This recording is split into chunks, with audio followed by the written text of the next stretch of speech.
Hello, I'm Melanie Franklin. I'm really pleased to be doing this short video all about how to answer exam questions. I did a video about 10 years ago, I think now, on YouTube, because lots of people Google the statement, how do I answer multiple choice exam questions? I'm obviously going to go further because I'm not just going to look at multiple choice, but I'm going to look at all the types of questions that APMG International use for their foundation and their practitioner level certifications. I'm the Chief Examiner for the Agile Change Agent qualification. I've also supported the Chief Examiner in looking over the quality of the exam questions for the Foundation and Practitioner of the Change Management qualifications from APMG International. So I've been doing this a very long time. I've got lots of experience, not only on the examiner side, but also on the training side.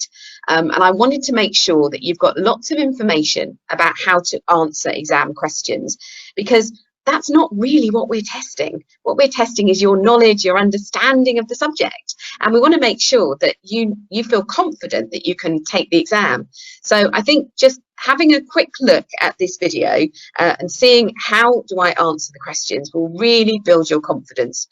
I've included lots of slides with lots of guidance, and I've taken pictures from some of the sample exam papers to illustrate each of my points. So it'll be a really useful reference document that you can watch as many times as you need to as you're getting ready for your exams. I hope you find it useful.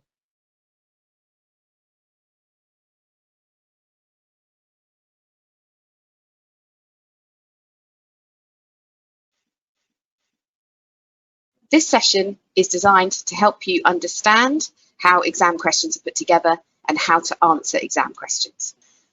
The foundation level qualification, which I'm going to deal with first, is based on a simple multiple choice exam style, and the practitioner level that I'm going to deal with second has more objective based testing. In other words, lots of different styles of questions.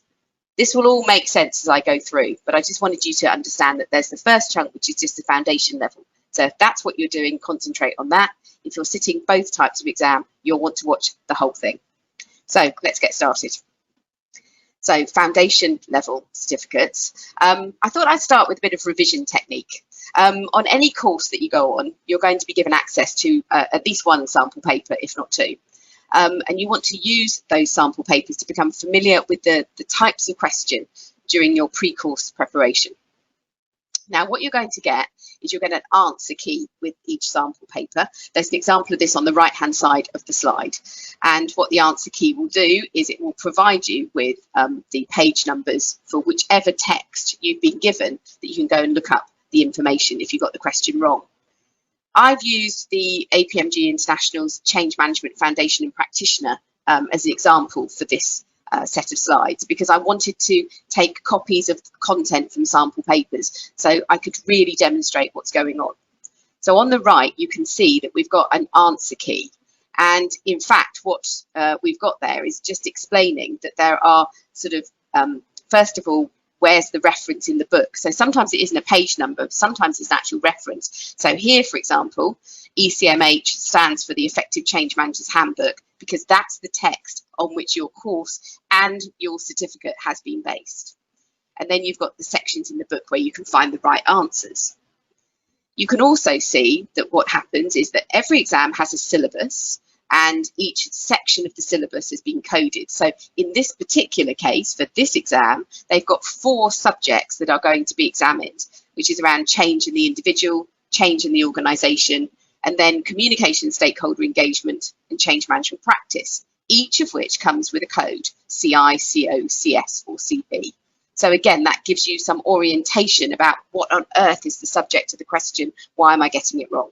One of the things you want to be doing if you're taking the foundation exam is it's your own time management. If you've got 50 questions over 40 minutes, which is the standard for APMG International, you get some extra time if you have a condition that warrants it. Perhaps the language of the exam is your second language, or you have dyslexia, for example.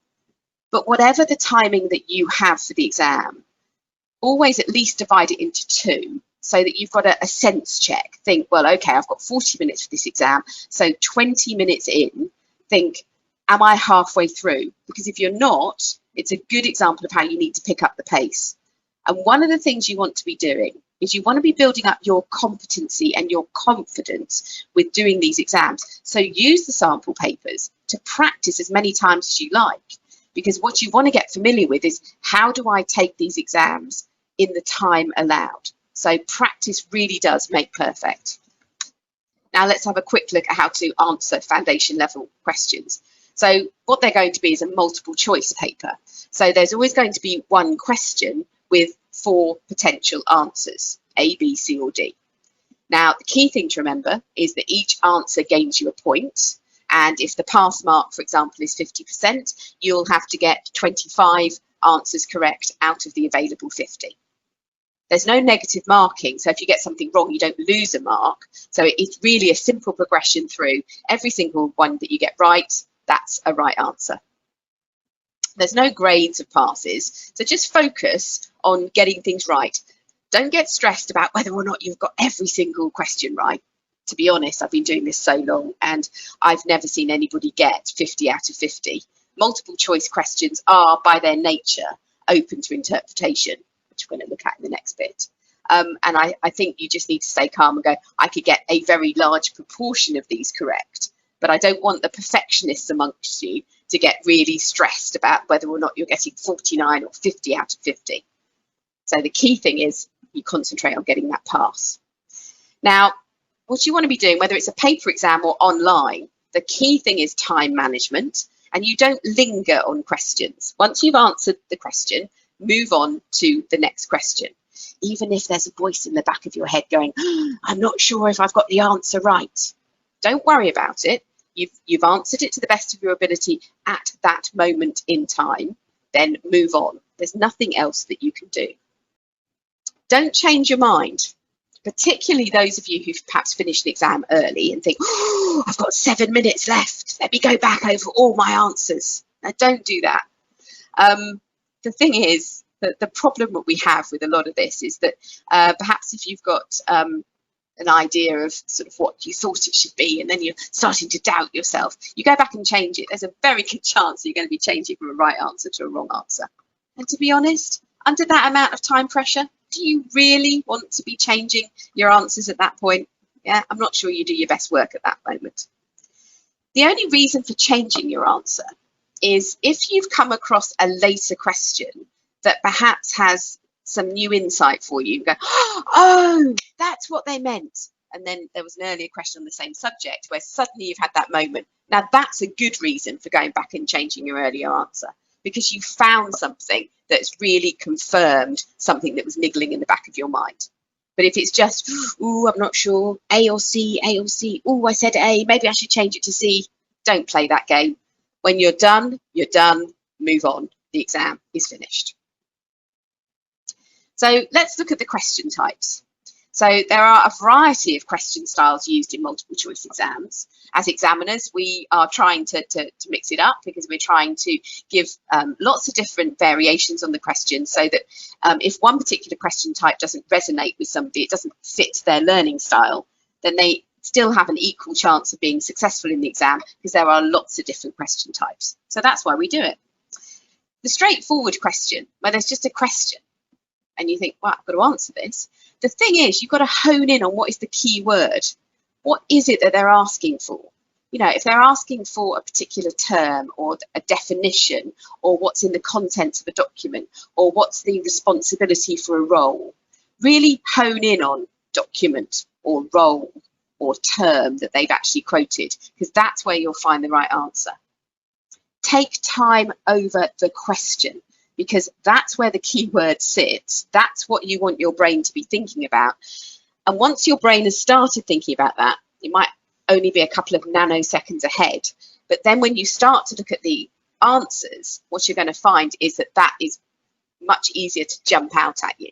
So you can actually sort of have a look and start to think about what's going on. Best and most questions, the word best and the word most will be in block capitals in bold, so that they jump out at you.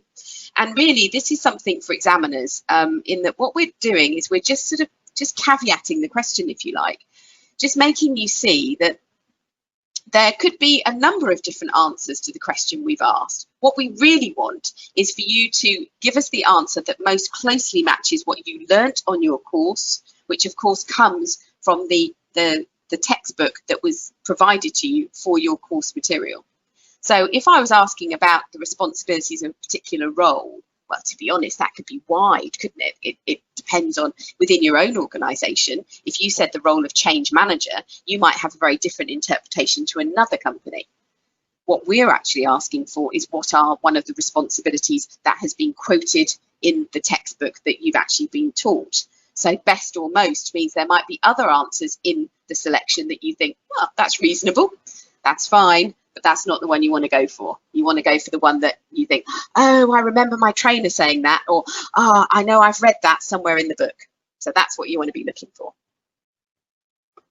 Not questions, a bit like best and most, are also going to be in block capitals in bold text. And the key thing is to think about how our brains work.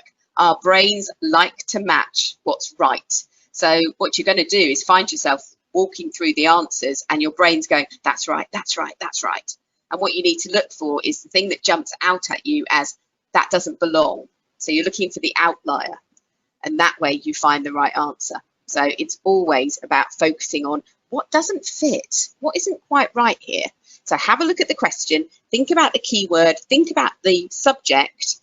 So in this example, I've given you the 3 ingredients of intrinsic motivation. So clearly the right answers are purpose, autonomy and mastery. So you want to look for the answer that isn't one of those 3. That's the one that jumps out at you. With the missing word questions, I think the key thing is you have to read the whole question yourself and try to work out what you think the statement would be. So you quickly read the question to firstly identify what's the subject, what's it really talking about? And then what you want to do is you want to go back and go, right, okay, what would be the key word? Now, this might be a definition. This might be an explanation of something. So try to have an idea before you look at the 4 options so that you don't get swayed potentially by something that isn't quite right. So then just try out the one that you think it really jumps out at you as that's right, and just see if it actually flows. And that's how you pick the answer for that one. And then finally, what we have is questions which have true, false statements. There will be 2 statements, so they do take a little bit longer to read. But the key thing you've got to think about with those statements is that you have to read the statement, just like you would with a true, false question. Just read the question, look for the key things that it's saying, look for the subject that it's, what specific subject is it addressing? Is it a definition? Is it a description of a role? Is it the description of the contents of a document? Is it stating when something happens or before something else after this? So is there a sort of life cycle style to the question? Read it through, and what you want to be asking yourself is, have I read this somewhere? Did my trainer say something like this? Have I seen this on one of the slides perhaps, or on one of the screens when I was taking the course? And the other thing you want to be looking for, which I think is the real trick, is make sure that you've read the whole statement. And remember that you might read the first part of the statement and go, oh yes, that's true, I remember hearing that. But make sure you read right to the end, because there might be, after a comma, for example, a second part of the sentence where actually there's a bit of a poison pill where you go, oh no, that's not right. And then you'll know actually it's a false statement because the first part might be right, but the rest of it isn't. Now what I'm going to do is go on and give you some help with the longer style exams, which are the practitioner exams. So very similarly to the foundation, if you get a sample paper, you want to be using that to become familiar with the exam questions. Now, it's going to be a longer exam, the practitioner, and it's going to cover different subjects from your course. Now, in the change management practitioner, for example, it's 2.5 hours, and there are 4 parts to the syllabus that are going to be examined. Question 1, 2, 3, and 4, although each of those questions is then going to be subdivided into separate parts. The key thing for you is to look at the 2.5 hours and divide the time up so that you've got some kind of structure to which you're working. So in this case, with 2.5 hours, it doesn't exactly divide equally. It's 37.5 minutes. And I don't think anybody ever times anything they do to the half a minute. So what I've suggested is that you give yourself a few more minutes at the first section, particularly if on a practitioner exam there's a scenario that you need to use. We'll look at that in just a moment. And give yourself a last few minutes in the last section, because then at least you can sort of finish up and get yourself organised and go, no, I'm definitely finished. And you want to be using these timings as your own guardrails for making sure you don't fall off the timings and you don't spend so long on question 1, for example, you're going to have to race through the rest of the paper. Now, if you've got a sample paper, use the marking scheme. Now, I've given the example in the top right here of the marking scheme from the Change Management Practitioner paper, so you can work out what the answers should be. So self-mark to see how you did. And because it's a practitioner style question, what you'll find is it's got something we call a rationale, which explains which is the correct answer and gives you the page reference, but also explains why the other answers are not correct, and also refers you to pages in the text if that's relevant. So you want to be using that text to go back and reread perhaps the textbook, or go back and look at the relevant slides from your course just to understand, that's why I got it wrong. So that's what you want to be doing with your practitioner paper. Now, as I mentioned, there's often a scenario, might be 1 or 2 or even sometimes 3 pages long. It's going to be describing an organisation, and it's going to be describing a situation. And it will contain not just that description, but it will also contain some specific extra information, some additional attachments that are relevant for specific questions. Perhaps the attachment is relevant for question 1E or for 2C. So don't look at those attachments and all the extra information until you get to the part of the exam that actually needs you to read that attachment. So don't worry about it. What you want to be doing with the actual scenario is looking at it in a very structured way, making sure that there's 3 or 4 key questions that you answer when you're reading, because with several pages of text, you can wander sometimes and your brain doesn't take everything in. But if you've got a few questions that you're directly looking for the answer for, it's active reading, if you like, and you're going to be finding those answers so that the words don't blur around you. So have a think about the things that are relevant for the subject that you're taking and look for the information. So I've given you some examples here about if I were answering a question about change management, some of the information I would be looking for in the scenario. You don't want to be treating the scenario as a case study. In other words, you don't want to be digging into so much detail. You don't want to be theorizing about how it might work, what are all the potential options. Take the information at face value. It's just a scenario. It's just a situation. It's just something that will give a little bit of a flavor for the exams, the actual questions themselves that will make a little bit of sense. But it is not a case study where you are supposed to take the situation and work out how it could be better run. Don't dive into it too deep. And that's why you only want to be giving yourselves just a few minutes to read the scenario and really pull out some of the key information. Don't overdo it. Otherwise, you'll have no time left for the questions later on. Now, I'm going to go through practitioner style question types. Now, we've just looked at the foundation level exam where we have simple multiple choice. Simple, by the way, doesn't mean that the question is simple to answer. It means the structure is it's just got one question and it might have 3 or 4 answers that you can choose from. I've given you an example on the screen here, one with just 3 that you have to pick one from.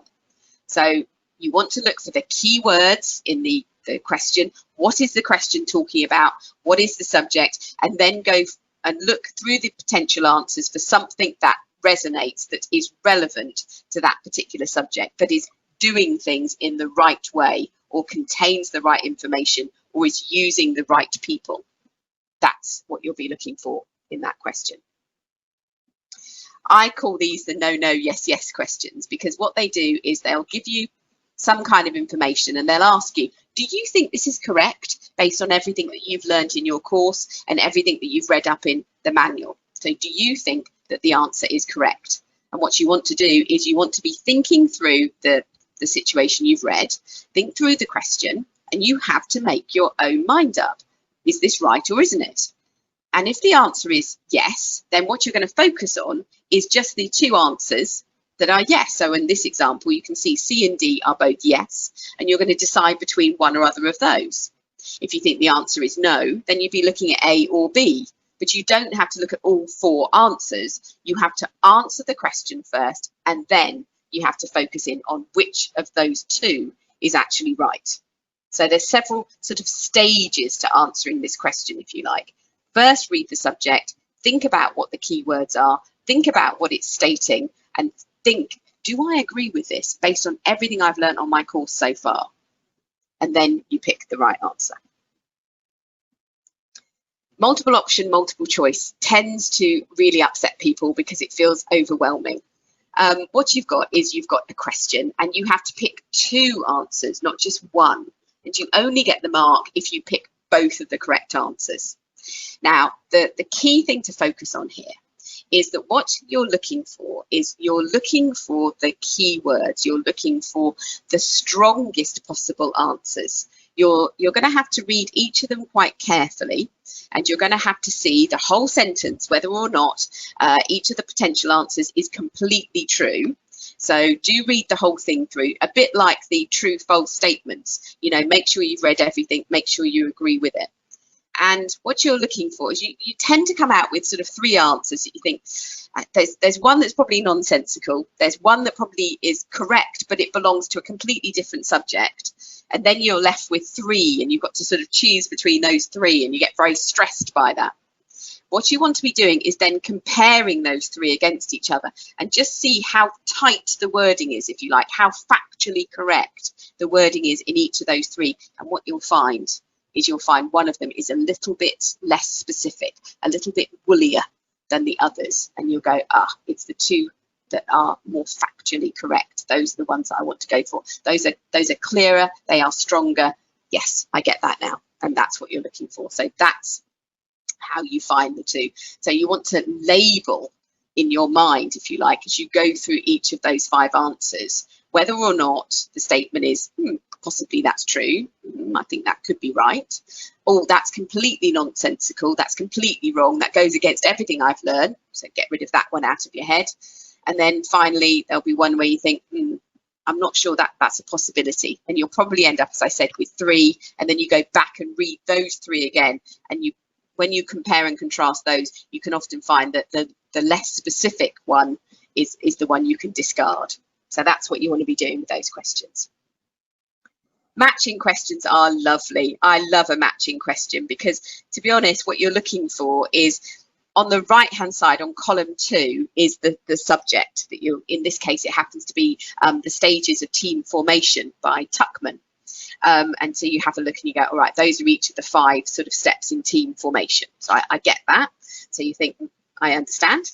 And then what you're looking for is you're looking to see in column 1, when you read the statement, is that statement talking about the beginnings of team formation or the end when the team is starting to disband or anything in between? So what you want to be doing is you want to be reading the statement in column 1 and thinking, what specific aspect of the subject does this match to? So you are looking for keywords. Now I'm going to give you an example here. So, for example, if we're talking about team formation, in the first column, question 1, it says the management structure review team seem to be disagreeing rather than making any progress. Disagreeing, that's a keyword. I know that is part of the definition of storming. So you look for the keyword. Waiting in question 2, waiting for the project manager to give them instructions. We know waiting is one of the definitions about passivity that relates to forming a team. So you know waiting, that means forming. So you're looking always for the keywords in matching questions. And you can go through them quite quickly, which is great when you've got other questions that take a little bit more time. So don't be sort of beating yourself up if you think, I answered that really quite quickly. It's fine, because with matching questions, if you get really good at them, you get very good at looking for the keyword associated with one of the answers in column 2, and that's how you get the question done.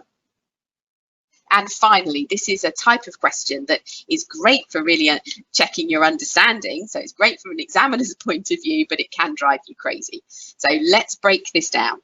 What you're going to have is you're going to have a situation to put in front of you, and it might be this one happens to be about learning preferences and learning styles, but whatever the subject is, you've got the situation, and you go back and think, right, I know what it is it's talking about. And then what you have to do is, if you look at an assertion statement, it's probably going to give you an example, potentially from the scenario, of what the subject's all about. And you have to look at that statement and you go, do I agree with that? So it's true, false. You've done that question already. It's just that we've bundled these statements together in a slightly different format. That's all that we've got with assertion reason. So you go down through each of the assertions and you sort of say, is that true? Do I agree with that? Have I heard that somewhere on the course? Have I read that somewhere in my handbook? Have I seen it somewhere on the slides? Did my trainer say that to me? So just making sure that you think, yeah, that's absolutely true. Now, you've got a couple of choices. What you can do is you can either go through each of the assertions and working out if they're true or false, and then do the same for the reasons. Because the reasons are slightly different, because instead of being based on the scenario, the reasons tend to be pure theory. So they are definitely something that would have come out of your textbook or come off the slides or been explained to you by your trainer. So some people like to go down through the assertion statements first and work out if they're true or false, and then go down through the reason statements. And some people like to go across. Yeah. Whatever happens, what you're trying to do is you're trying to work out if they are true or false. And then there's the second part that you have to do, which is this one. You have to allocate the answers. So let's take an example. If along line 1, the assertion is true, but the reason is false. If you look at this table, you can look down and you go, assertion is true, true, true. So it's either A, B, or C. And then the reason is false. So it can't be A, it can't be B. Oh, the answer is C. So that's how you use this little table. There's also something here you can see that options A and B look exactly the same, but there is a difference. If the assertion and the reason are both true, but in reading it, you can see that the reason explains the assertion. In other words, is it talking about exactly the same subject matter? Is it actually giving you a reason why the assertion is true? Then you would pick answer A. If, however, both statements are true, but perhaps the reason is talking about something different to the assertion, so it's still a true statement, but it's off on a different subject completely, then they are still both true, but in this case you would pick answer B because the reason does not explain the assertion. And that's all there is to it, to both the foundation and these practitioner style exams. I hope you found this useful. We want you to pass your exams. We want you to demonstrate your knowledge. I hope you find that this explanation of how the questions are constructed and what it is that we're looking for gives you confidence that you can actually demonstrate your knowledge and that you can take these exams and share your success, because you are going to be passing first time. Good luck with all of your studying.